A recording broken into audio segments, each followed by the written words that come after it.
BBC One. A professional diver who turns up for a routine night dive and ends up plunging over 200 feet to the seabed. One of the real-life calls now on 999.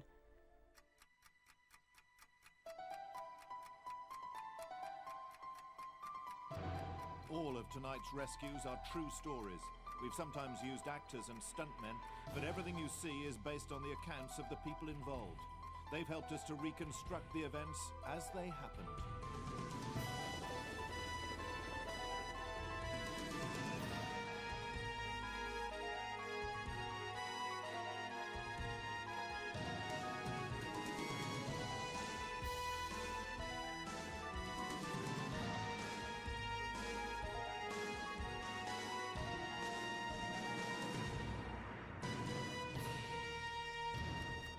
Tonight on 999, into the deep. A diver sinks helplessly 200 feet to the seabed and his air's running out. The old-age pensioner who must somehow find the strength to lift a one-ton car and save his neighbour's life. And the teenager who should have died, David Chapman's long struggle for survival after a terrible accident.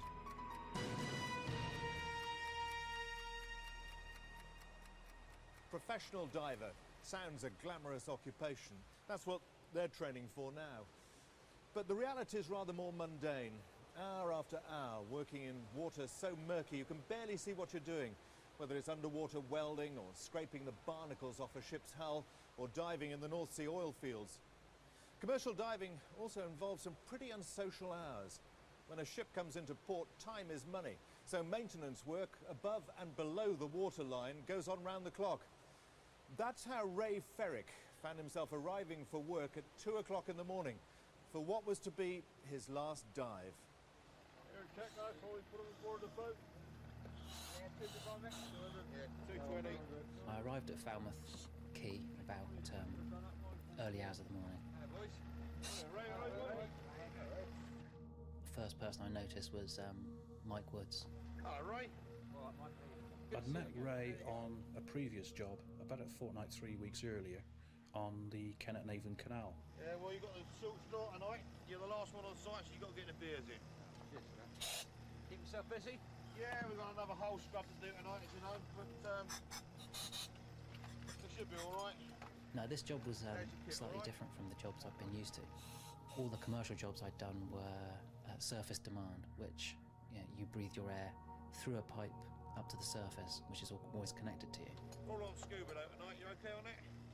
Not for a while, mostly surface supply. Well, we'll see how it goes, you should be okay. I hadn't done scuba commercially for a long time, a few years, and so that was a little bit nerve-wracking. And then we set off and started on the chug out to the job. We were going to go out into Falmouth Bay to meet a ship coming in to clean the hull below the waterline, so it'll save fuel. We were going in to scrape the area of bilge that the big hull cleaning machine couldn't reach. We were using hand scrapers, and our job was just to get it done as fast as we could. On the journey out there, I was thinking to myself, this was a different type of diving I was doing than I was used to, trying to run through all the things I had to remember. I knew it was important to make sure everything I did was without mistakes. It's a macho job. You can't screw up. People just don't tolerate that. Right, all the gear's checked, lads. We've just got a straightforward cleaning job. Mike, you diving with Ray. Okay? You're mine. The diving supervisor said I'd be working with Ray, as I'd had a lot more experience on this particular type of work. Stick together. Don't lose sight of each other. There's a lot of water underneath you. It's just a sort of standard procedure that you go in as a buddy pair and you just keep your eye on each other. All the safety factors. Yeah. Make sure your light sticks are on. Yeah. Right. We were told we were going to be the first two divers in the water. The only thing that I hadn't done was connected the various lines from the air cylinder, the breathing cylinder. I had a problem when I came to connect my inflation whip, which connects to your dry suit. Mike, you give us a hand, mate. Try and get the whip to fit on. No, that ain't going to fit. You've got the wrong valve there. We're going to have to change that. Yeah, Mick, where's that spare valve you got over there? The valve allows a diver to put air in his suit As he goes deeper, his suit compresses and he loses buoyancy. So you compensate for that by putting air into the suit. Ray had an incompatible valve and inflation whip from the scuba set. So we just took the old valve out and put a new valve in. Yeah, lovely, that fits. This will be good as new now. Cheers, mate. Okay, let's go. We signal to each other everything's okay and descend down to the job level, which was about 15 feet, something like that. You go down, you feel a little heavy, so you put a bit of air in your suit, you come up a few feet. Mike sorts himself out quite quickly, and I'm trying to adjust my buoyancy. So I'm depressing the button, and I put too much air in. Feeling like an idiot, I send back to the surface, sort out the air in my suit, hope that no one on the boat actually saw me, and descend back down to the job level. When I got back down to the level where Mike was, I tried readjusting my buoyancy again. This time, instead of staying buoyant, I started to descend. As you go deeper, the suit compresses and you become heavier. If you can't get air into the suit, you'll tend to sink. I'm assuming any second, enough air is going to be in the suit to bring me back up to the job level. So I'm still there frantically trying to press the button, trying to get more air in. Nothing seems to be happening. I'm just all of a sudden disappearing from the lights. You could see him for a while, still descending, and he just disappeared into the gloom and the black. I just thought he'd just got himself very heavy and would eventually ditch his weight belt or have a go at swimming back to the surface. The main thing in my mind was not to screw up. I didn't really want to drop my weight belt. I would have had to go back to the boat, get another one. There's a lot of pressure to be as professional and perfect as you can in doing your job. As Ray sank deeper and deeper, he descended into the danger zone. As I passed probably 100 feet is roughly where it happens. I started to get really confused, as if you've had 10 vodkas in a row, dizzy, and I start tumbling. I had a condition called nitrogen narcosis, and narcosis can be quite a dangerous effect on you. By the time that I should have done my weight belt, I was unaware of time, distance. Ray was now beyond the depth where he could last more than a few minutes on the ordinary air in his tank.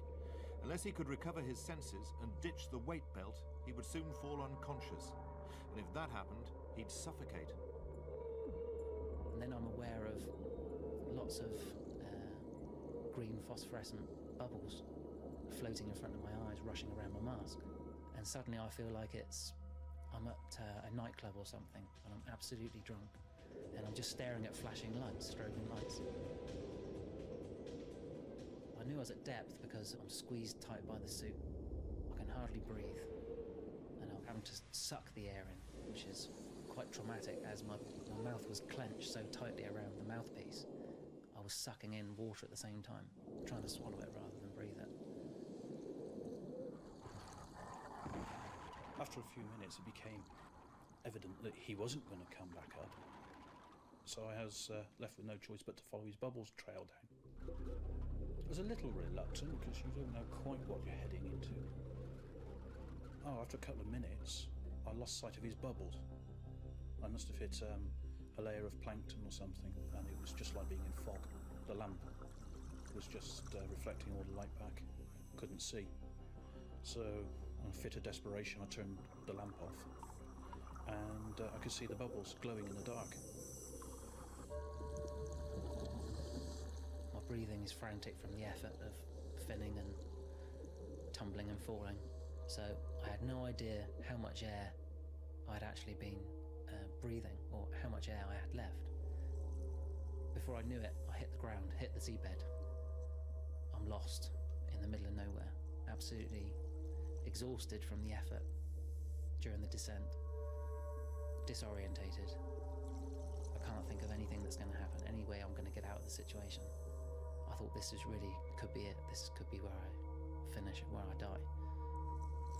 Ray was 208 feet deep. At that depth, his air would barely last 5 minutes if he didn't fall unconscious first. A brief thought went through my head of earlier in the evening. I'd written a quick note for my fiancée, Kathy. It just said, love you loads, see you in the morning. And thinking, that's not much of a goodbye. As I was going deeper, I realised I was getting to the limit of the scuba kit I was wearing. It was getting very hard to breathe. There was definite effects of the nitrogen narcosis. It got to the stage where I was really thinking I was going to have to turn back. I thought this is getting a bit too deep. All of a sudden, I was on the seabed. No warning. It was like bump, and I was there. I could see Ray just about moving. He was still breathing. When I first felt Mike tapping me, make sure I was conscious, I'd completely forgotten he was even in the water with me. And without any thought of his own life, he'd followed my bubbles right the way down and found me, which was 1,000 to 1 chance. I just wanted us to get off the seabed as quickly as we could. So I ditched his weight belt and pushed off the seabed. It was great to leave the bottom, to leave the seabed, but I knew that there was still a battle to get back up to the surface. The most important thing on an ascent is not to travel too fast. You've got to travel a foot a second. If you do travel faster, that's when you get what people call the bends, or DCS, decompression sickness. The bends occurs where the nitrogen in your tissues form bubbles, and this can lead from anything from pain in the joints to paralysis, and in extreme cases, death. Once we descended past 100 feet, I must have lost the effect of the narcosis, and my mind got clearer, and I could help him. Eventually it starts getting a bit lighter. That's a huge relief. You've got more idea of where you are. Suddenly we started to see faint bits of light from the underwater lighting, and then suddenly we were breaking the surface. And what a relief. As we broke the surface, I couldn't help but rip the demand valve out of my mouth and take a big lungful of fresh, salty sea air. Most refreshing gulp of air I think I've ever taken. Ray and Mike had been so deep, it seemed certain they would suffer the bends. So give me that oxygen, please. Right, down here on the deck. The deck crew decide the best plan of action is to treat us for decompression sickness. Right, O2, breathe. Your arm okay? You got pain in it or not? Yeah. Okay. In your elbow? You get on the Coast Guard, get a chopper in it straight away. The pair were airlifted to Plymouth and spent 4 hours in a decompression chamber as a precautionary measure.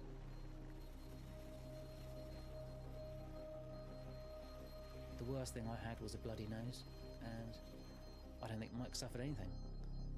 But I can't thank Mike enough. He's a very humble guy, and he just assumes it was a natural thing that anybody would have done, but he put his own life at quite a lot of risk. That experience has shown to me that no amount of money can balance out how much your life is worth. It's given me a new respect for life. That's the last time I've been diving. And it's the last time I will be diving.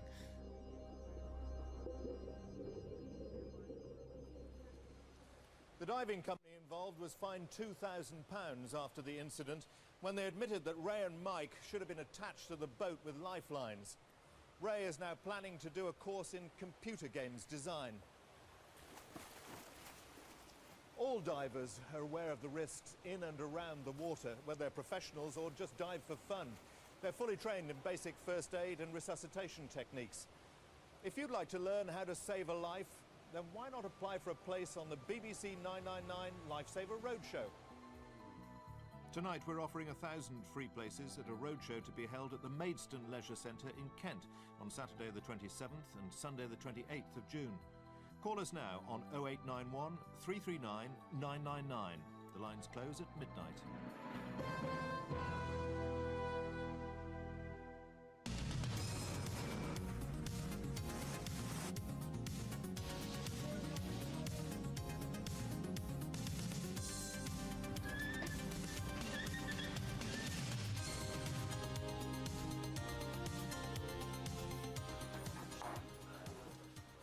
After 3 months' hard slog, the big days arrived for recruits at the West Midlands Fire School, their final practical exams.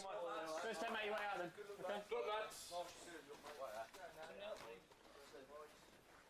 As far as I know, we've got a couple of basic drills and then we're all going in together to do a big combination drill. Just got to go out and give it 120% for an hour. Good luck, lads. What does it feel like? At the moment, nerve-wracking. Spain. I don't want to explain, I want to think about the drill, Steve, at the moment. Come on, lads. Come on!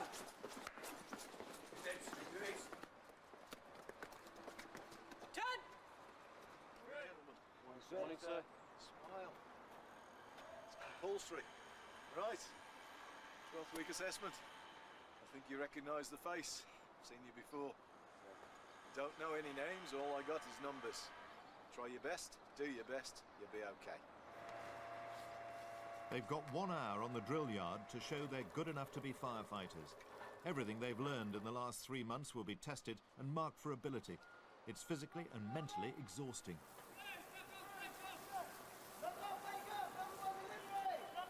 When they came to us just over 12 weeks ago, they didn't have a clue about this or anything associated with it. What we have now is people who are fairly competent in the handling of their equipment. They're certainly safety conscious. It's encouraging. There's a lot of work to do, a lot of rough edges there, but it is encouraging. Head right, heel down, under run. What we're looking for, yeah, is determination, skill, and enthusiasm, yeah. Because the next time they do this type of thing, or in a few weeks' time, they could be doing this for real. They've got to get it right. You don't get a second chance. Head right, stand lower. Okay, Blakey. They have to shout a lot to each other and they encourage each other and they're looking for that. And run yourself into the ground. Bingo! Right to left, left. And right or left, and right or left, and right or left, and right or left. And left or right, and left or right. It's just so exhausting, absolutely saps you, that does. You're running on every little bit you've got, and then some. No, yeah. Female thinks he's... No, he hasn't. No, you didn't, you put it right, that's what counts. Nobody's perfect. You know, mistakes happen, but it's putting it right and spotting it before you've got onto it. The nerves never really hit me, I was alright in here. But we got out on the drill yard, and it's just like, nerves come on. Anybody in the TV room?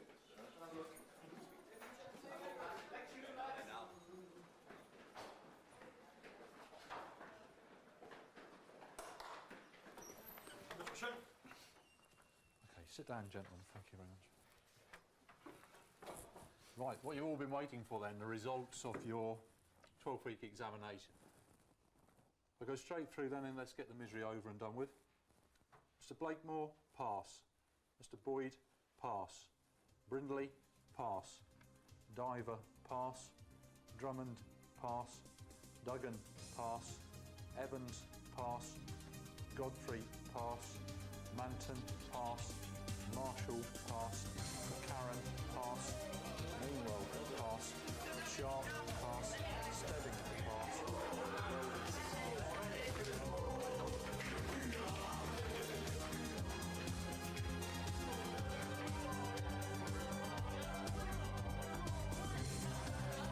Well, what can I say? Just brilliant, absolutely brilliant. Chuffed. Been working with a sweat. Oh yeah, it's worth the graft. It's like a massive weight just taken straight off your shoulders. It's been a damned hard 12 weeks. very, very hard. It's brilliant, it really is. And that's about all I've got to say, so I'm so happy.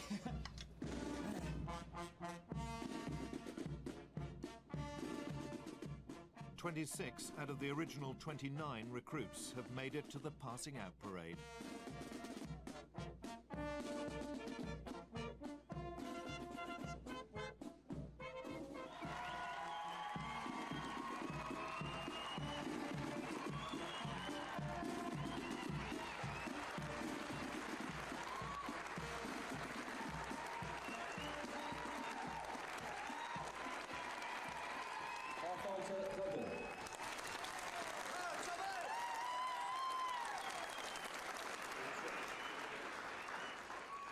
Firefighter Sharp.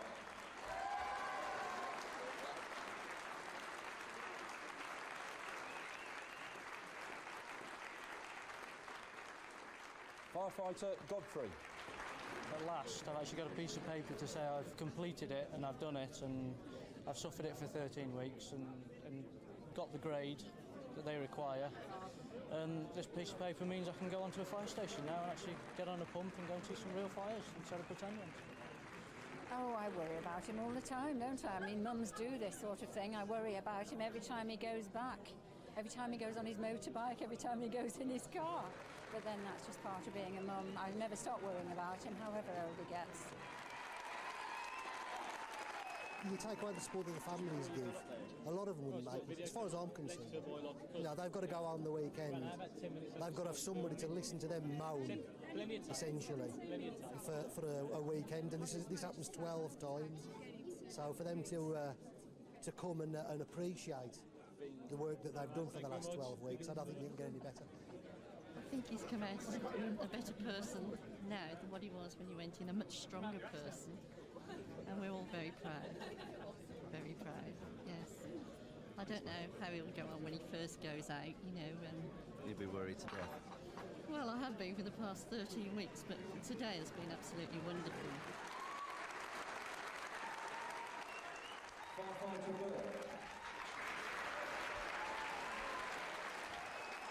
How do you feel about going on station? Are you a bit nervous about it? No, I was. When I first heard, I don't know why, but I'm not anymore. I've met one of the leading firefighters from there a couple of times anyway, and he's a sound chap.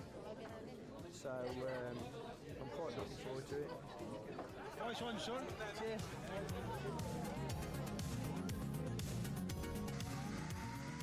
Next week it's for real. Firefighter Dan Burke is posted to one of the busiest fire stations in the country. And Stephen Godfrey answers his first 999 call. It's completely different. It's nothing like the training school whatsoever. You do the training which teaches you basics, and then you come to a fire station and learn how to be a firefighter.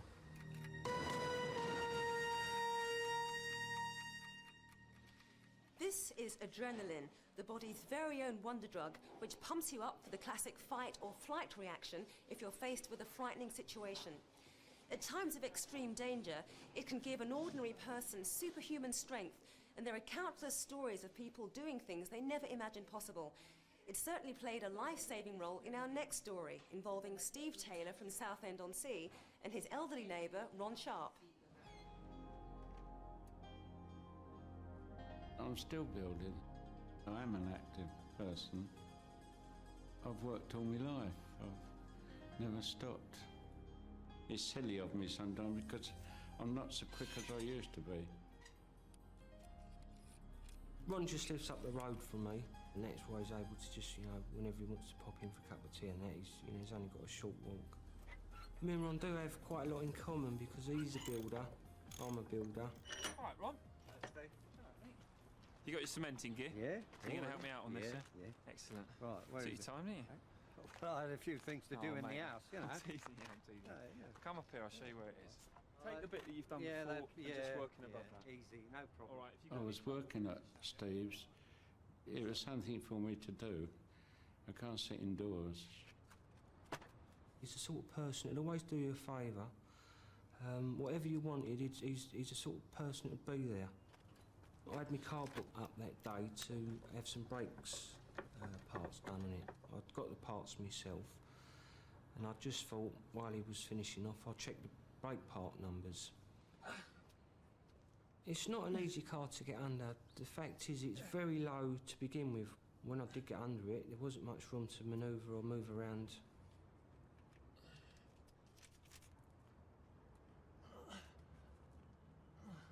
I just felt something sort of brush my shoulder. I looked and see the jack teetering, so I quickly put both elbows on the floor and I knew I was going to be in trouble.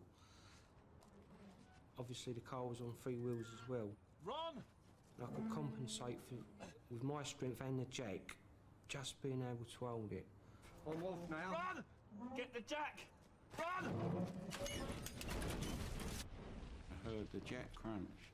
I looked round, there was no help there, and there was no timber to leave it. The full weight of the car was on my shoulder. I couldn't breathe. I just remember thinking, you know, this is it, I'm going to die under this car. I'm going to try and lift the car, Steve. I didn't think, I just said I'm going to lift it. But as I put my right hand underneath, there was a hook for a towing hook, which I managed to get my right hand, all my weight on it, and I got the other one on the bumper. Help! I've got probably a ton of car on my back. I thought to myself, he's 77 years old, there's no way on earth that he's going to be able to lift his car. Help! I give it a heave, and at first it didn't move. And I gave it an extra heave, and I didn't it? And it was heavy. I only lifted it 4 inches, but it seemed an hour before he came out. It was horrible. You all right? Oh, Steve. Steve. And how he done it, I just don't know. It was a miracle. I believe it was a miracle. Oh, you all right? Steve. When I went to jack up the car, I was quite foolhardy. I used to be a mechanic, and I never, ever, ever went under a car unless it was properly blocked up. Never. But that one time that I did nearly cost me my life. I didn't tell him that I felt rough. I went home and I laid on the settee for about 2 hours and I could hardly move because of my arms, you know. Terrible feeling.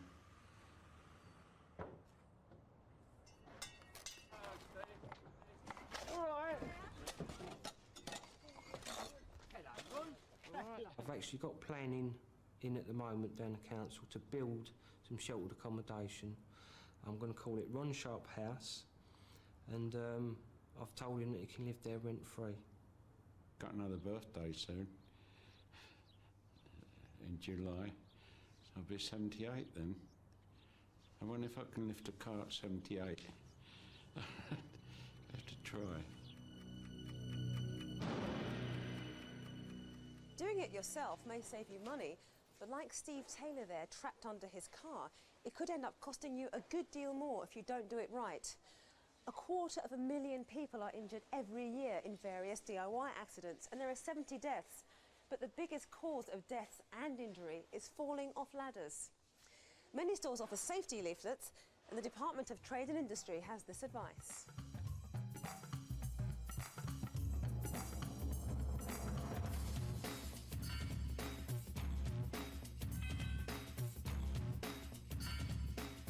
The majority of deaths happen to men over the age of 65. So before you even think of starting any DIY job that involves heights, ask yourself honestly, are you physically up to the job?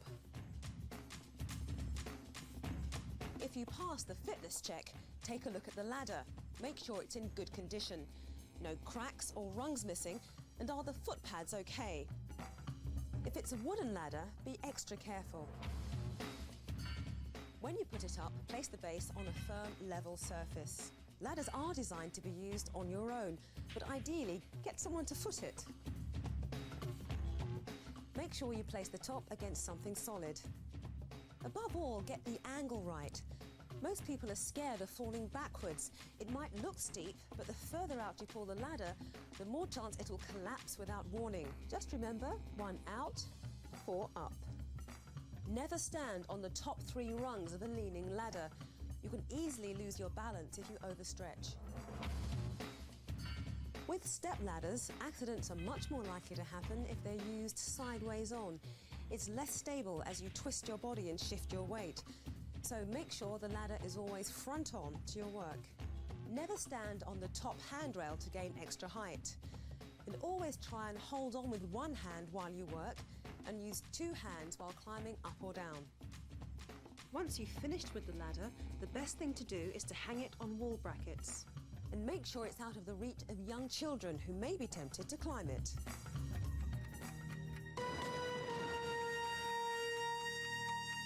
You'll find lots more detailed safety information in our latest video for families. It's 90 minutes long and it contains more than 30 advice films on everything from protective clothing to child car seats and beach safety.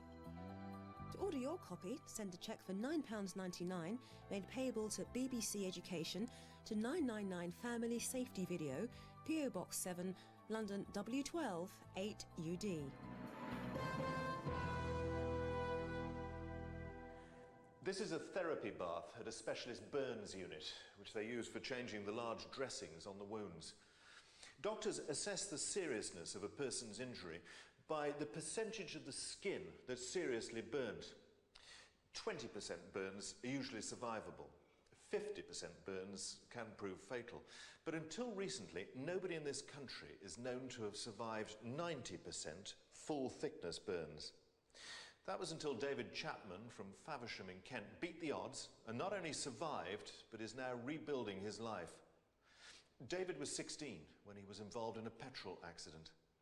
Only his face escaped unburnt, and at times he begged the medical staff to let him die. Even they sometimes wondered whether they were doing the right thing in keeping him alive. David, his father, and the staff at the burns unit at Billericay, who treated him, have all helped us to reconstruct his remarkable story. There's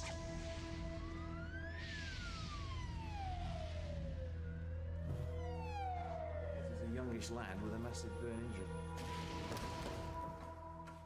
The police said, "Are you David's father?" And I'm afraid he's been in an accident, he's been badly burned. The very unusual feature was the depth of the burn. And one would say that perhaps it is one of the biggest survivors that certainly we've seen here. The left hand itself is going to be a big problem. We're going to lose some of those fingers, I'm sure. It's always going to be a problem. There's a bit of concern. I know we're going to get into troubles there with the risk of infection and such forth. David had been airlifted to the St Andrew's burns unit in Billericay, where doctors immediately operated in an effort to stem the loss of fluids from his body. Big burns, such as in David's case, do lose a lot of fluid very quickly. It wouldn't be unusual to lose about 5 litres with a very short period of time. It took 2 hours just to stabilise him. The doctor actually got out to see us and he told us it's a life-threatening situation. There's a chance he might not pull through. He said we will make him as comfortable as possible and let nature take its course, or we'll fight for life. We basically just said, well, if you fight, David will fight. The chances of David surviving were slim, but with the family's backing, the burns team went back into the operating theatre for a further 7 hours, covering damaged tissues with donor skin. I think really we should make every effort, certainly on children. It's not for us to play God, and it's not for us to say that this patient should die, this patient should live. After his operations, David was on full life support. The next few days would be critical.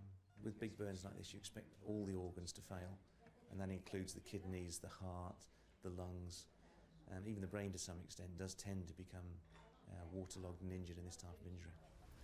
I'd never seen a big burn like that before. Walked into the room and saw that photograph, and then sort of went over and looked in bed, and it was nothing like the photograph, and that was so difficult because it was like 2 different people. The nursing team were worried if it was right to continue fighting to keep him alive. Many of the staff questioned whether or not David should have been allowed to live. You look at him and you think, what is he going to be able to do? Why are we doing it? We couldn't answer the question of what David would be like if he did survive. We didn't have the crystal ball, which we'd all love to have.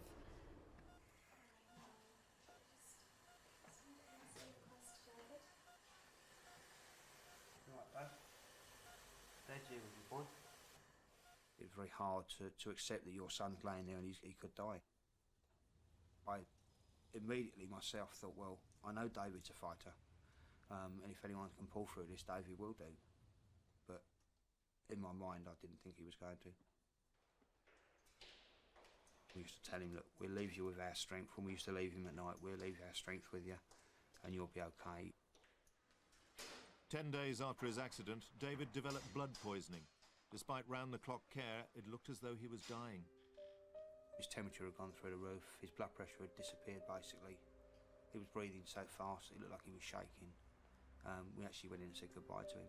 I took Paula, his sister, and I said, you know, got to say goodbye to David, and she said, I can't, Dad. She said, that's my brother. So I said, well, if you're not giving up, I'm not giving up.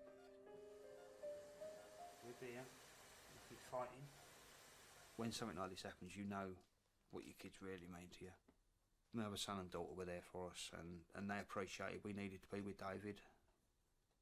In terms of his... Nobody really knows how or why, but David survived the crisis, and after another 11 days, he regained consciousness.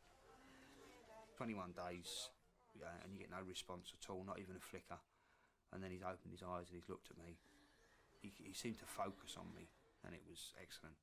I just broke down. I remember we was going out on our motorbikes, and there's a big bridge. He was under that, and I had petrol over me from messing around my motorbike. It wasn't painful, because apparently I burnt all the nerves away and everything, so I didn't feel it. Over the next 8 months, David endured numerous operations until he was finally out of danger. He's the only person in this country thought to have survived such terrible burns. David was almost lost to us on quite a few occasions, and he came back from the brink, and to be honest, we don't really understand how he, rather than anybody else, managed it. The next stage was physiotherapy to prevent his body seizing up, but it was so painful, David wouldn't cooperate. I used to hate being touched anywhere. Sometimes I try and pretend to be asleep so they wouldn't bother me. Sometimes it worked, sometimes it didn't. Or sometimes I wouldn't pay no attention and just moan all the time and swear at them. But I didn't like it at all. He'd spent sort of 4 or 5 months when he came off the ventilator being quite abusive to staff. It was so much agony just to do it. I didn't want to do it, so I'd do anything just to get him away from me. And it was very, very difficult to try and get on top of that and be professional and not take any of that on board. I wanted to die because, you know, I thought there's no life for me. I can't really do anything for myself. So I used to plead with the nurses to give me some kind of medication to kill me. Really? Up we go. Okay. There's no answer to that, is there? Absolutely. You know, what do you say? He did say to me one day, he said, he did say that he was worried about the future, and I said, what sort of aspects are you worried? And he just simply said, I don't think anyone's going to want to marry me. I thought, well, if I die, it'd be so much easier. I mean, I know I'll leave a family behind and they'll be all upset and everything, but I felt like I was being a burden sometimes. So I just thought, oh, it'd be easy if I just kill others. Okay, we're not going to be long. Physiotherapists done the best they could with him. They worked hard, but we just tell them no. It hurts, you're not doing it. All right, nice and comfy again now. He's not moving, he's in a depressive state. We are not getting anywhere. You know, we needed help. We needed somewhere to send David that was going to help him to get himself together and get back, and it wasn't going to happen in that room that he'd been in for 9 months. That was his sickness room. St Andrew's Hospital doesn't have the resources or rehabilitation facilities David desperately needed. So staff started a marathon ring round, trying to find some other hospital in the UK that could care for David. Okay then, well thanks very much for your time. We looked around the whole country to find out who actually had got experience and who could look after a patient such as David. It has to be in a unit which has facility for plastic surgery. And there isn't anywhere in the UK. We do have it for other conditions like spinal injuries, neurological rehabilitation centres. You know, these things are provided already, but there is nothing for burns. You don't do burns rehabilitation at all? Okay, thank you very much. I just got a bit depressed at that phase, because after all that effort by everybody, you know, one does tend to get a little bit concerned that perhaps, you know, it wasn't worth it, and maybe it would have been the kind of thing to have just left him drift off.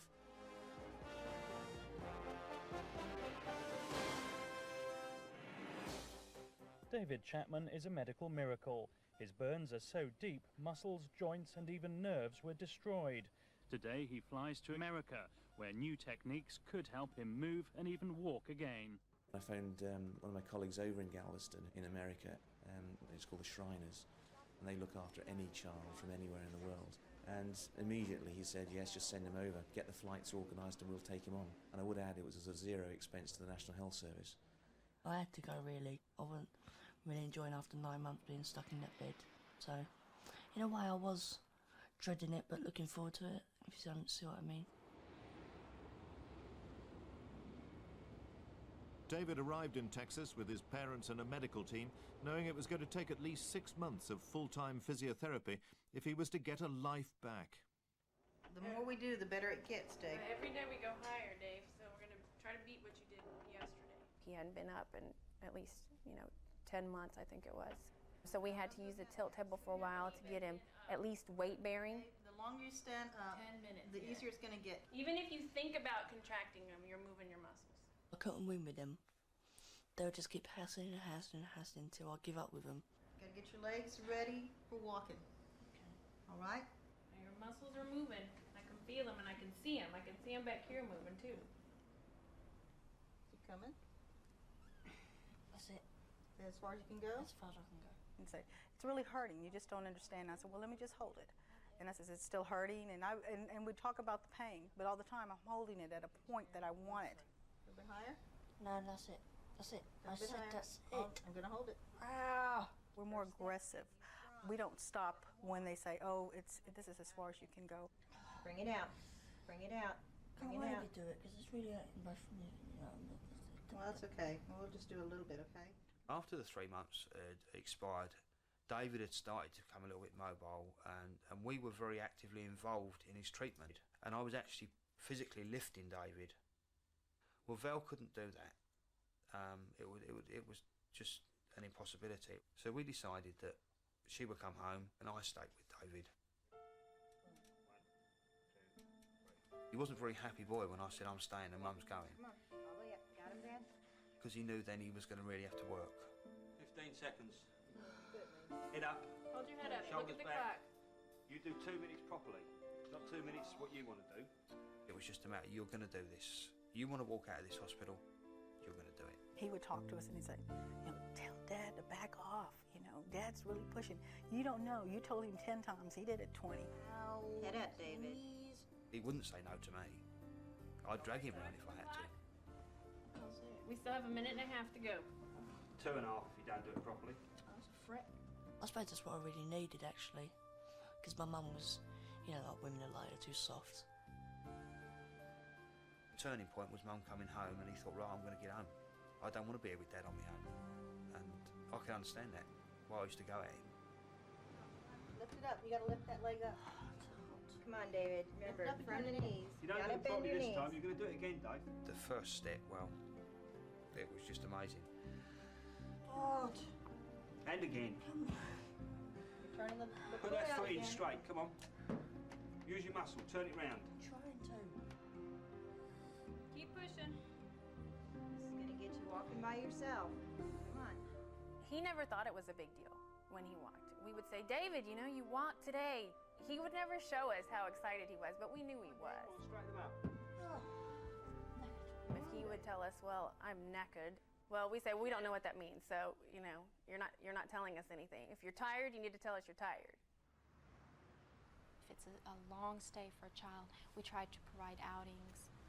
With David, one of the things that was most positive we noticed immediately was the first time he went to Moody Gardens. It's really nice. There's fountains everywhere. There's all palm trees. It's just like a big nature reserve, really.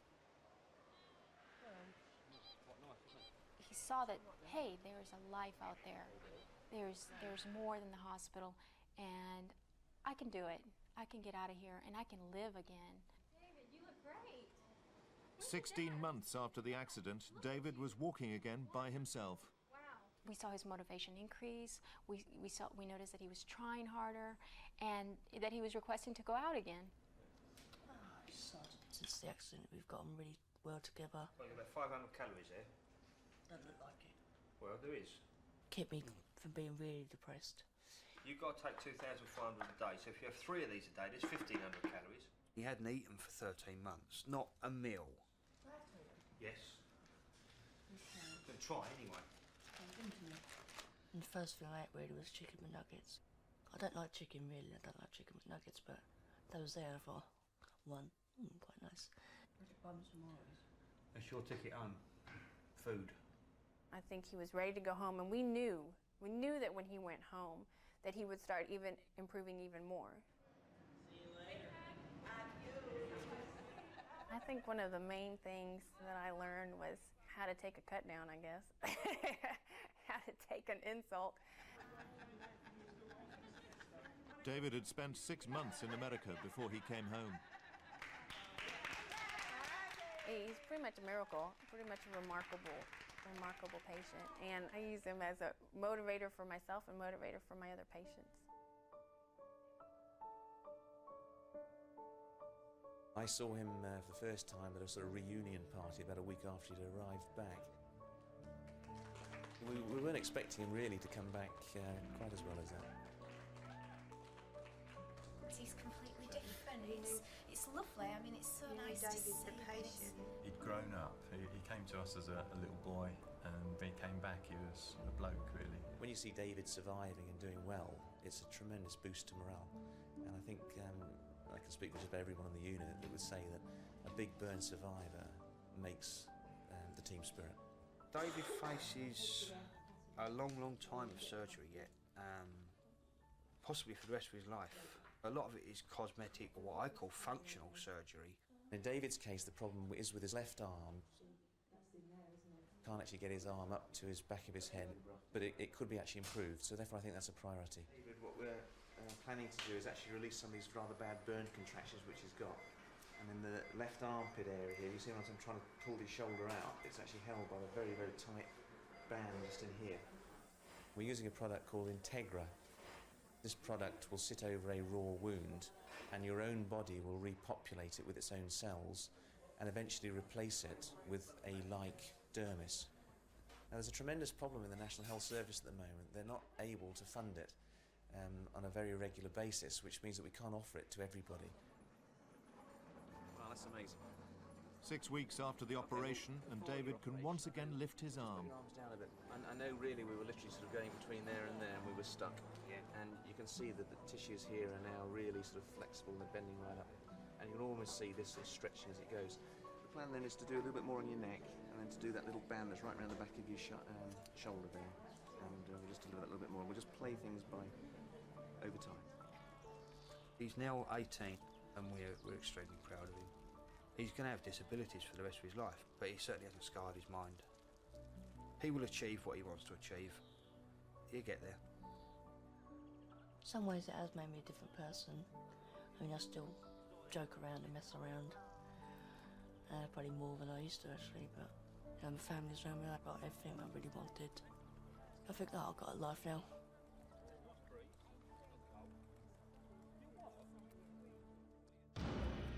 Next week, the man who fell to earth.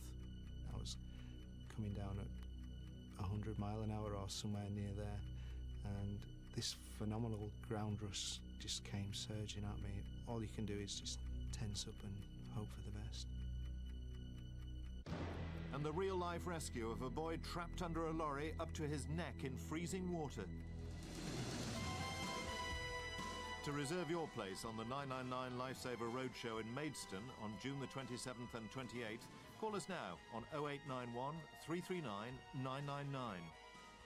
And to obtain a copy of the 999 Family Safety video, send a cheque for £9.99 to BBC Education, PO Box 7, London W12 8UD. You'll find more details about tonight's programme on our website and CFAX pages.